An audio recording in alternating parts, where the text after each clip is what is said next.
अपने पसंदीदा सीरियल के ऐसे ही डेली अपडेट देखने के लिए हमारे चैनल को सब्सक्राइब करें।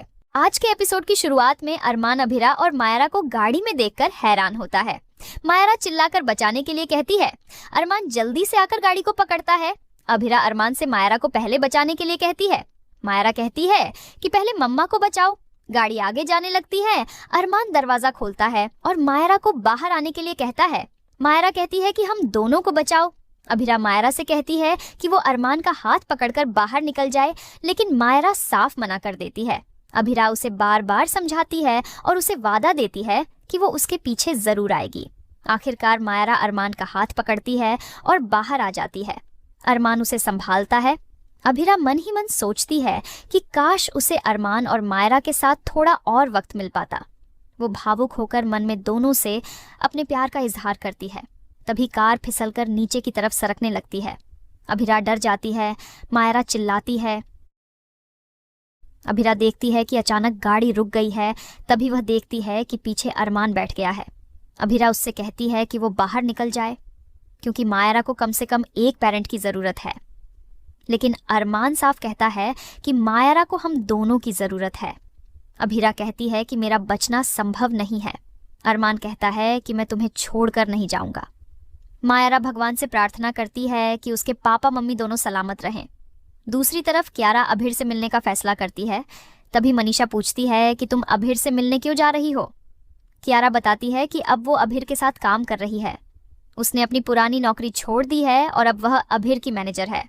मनीषा सवाल करती है कि वो ऐसा कैसे कर सकती है। तभी काजल बीच में बोलती है कि वह ऐसा क्यों नहीं कर सकती। मनीषा काजल से कहती है कि आप इसे सिर पर मत चढ़ाइए। काजल कहती है कि अगर कियारा अभिर के साथ काम कर रही है तो इसमें प्रॉब्लम क्या है। अगर दोनों मिलकर अपने करियर में आगे बढ़ रहे हैं तो इसमें कुछ गलत नहीं है। मनीषा को लगता है कि ये संजय के साथ नाइंसाफी है। काजल कहती है कि मैं उन्हें समझा दूंगी, तुम बार बार कियारा को टोकना बंद करो।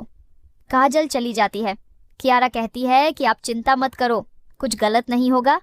मनीषा कहती है कि मुझे इसकी चिंता है कि गलत क्या हो सकता है। दूसरी तरफ अभिरा अरमान से कहती है कि अगर गाड़ी थोड़ी भी सरकती है तो यह खाई में जाएगी, इसलिए तुम बाहर निकल जाओ। अरमान कहता है कि मैं तुम्हें कहीं नहीं जाने दूंगा, तुम पीछे आओ। अभिरा कहती है कि मैं नहीं आ सकती। अरमान कहता है कि तुम्हें मायरा के लिए बाहर आना होगा, तुम्हें उसे अपनी तरह बनाना है, उसके साथ जन्मदिन सेलिब्रेट करने हैं, तुम्हें उसकी शादी करनी है। तुम अपनी जिम्मेदारियां मुझ पर नहीं डाल सकती। मायरा को देखो, वह तुम्हारे लिए प्रार्थना कर रही है।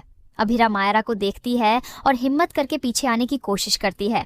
अभिरा डर जाती है और कहती है कि हम किस्मत का लिखा हुआ नहीं बदल सकते। अरमान साफ कहता है कि तुम हो तो मैं हूं, अगर तुम नहीं आई तो मैं भी बाहर नहीं जाऊंगा। आखिरकार अभिरा हिम्मत करके पीछे आती है। गाड़ी सरकने लगती है। मायरा उन्हें बाहर आने के लिए कहती है। अरमान अभिरा को लेकर बाहर कूद जाता है। गाड़ी खाई में गिर जाती है। अरमान और अभिरा बच जाते हैं और दोनों गले मिलते हैं। मायरा भी उनसे गले मिलती है और भगवान को धन्यवाद कहती है।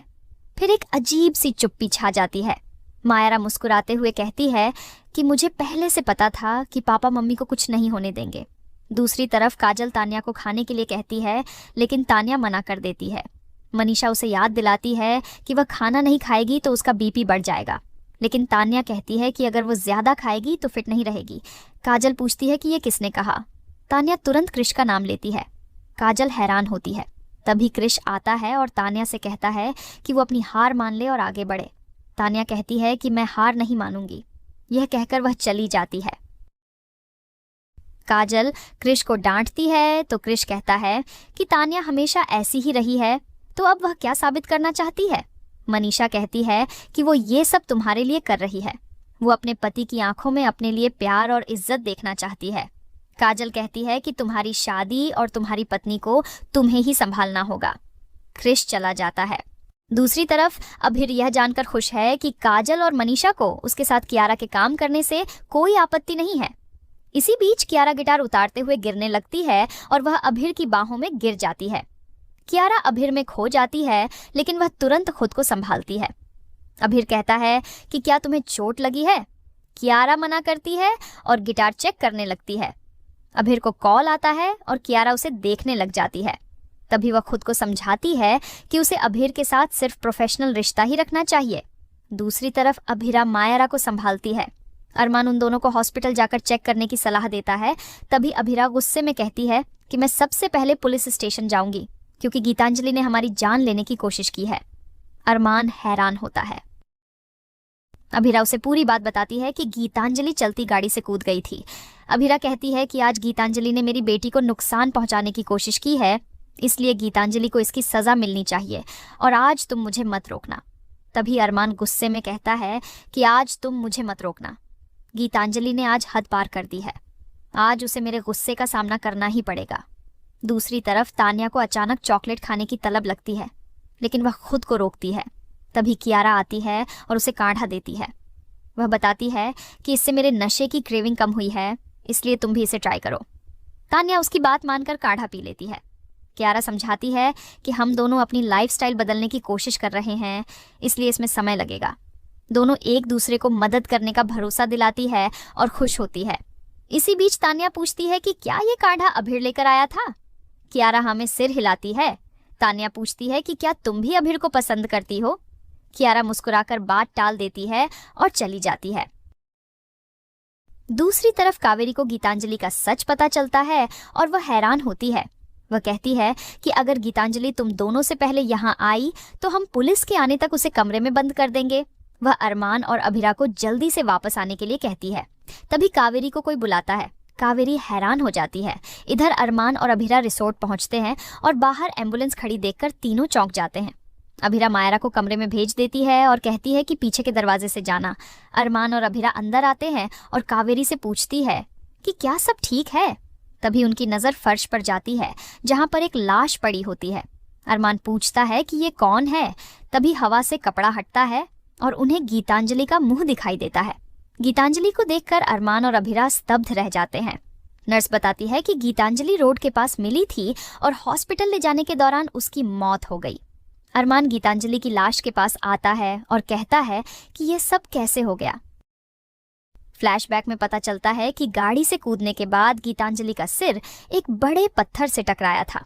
कावेरी गीतांजलि की लाश को देखती है और भारी मन से कहती है कि भगवान सीधा इंसाफ ही करते हैं। गीतांजलि को अपनी गलती सुधारने के बहुत मौके मिले थे, लेकिन आज उसने अभीरा और मायरा का भविष्य लिखने की कोशिश की थी, इसलिए उसे सजा मिली है। हमारे कर्म ही हमारा भाग्य लिखते हैं। आज दशहरा है तो दशहरे पर बुराई का अंत तो होना ही था। इसी के साथ एपिसोड खत्म हो जाता है। अगले एपिसोड में देखने को मिलेगा कि अरमान कॉलेज में आता है और अभीरा से मिलता है। अभीरा पूछती है कि तुम यहाँ क्या कर रहे हो। अरमान कहता है कि मैं भी पढ़ाई करने आया हूँ। अभीरा उसे नजरअंदाज करती है, लेकिन अरमान उसके पीछे जाता है। अभीरा उसे मना करती है।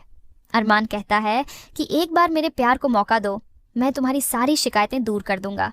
आज का एपिसोड आपको कैसा लगा हमें कमेंट करके जरूर बताएं। साथ ही ऐसे ही डेली अपडेट्स के लिए इस वीडियो को लाइक करें और हमारे चैनल को सब्सक्राइब जरूर करें।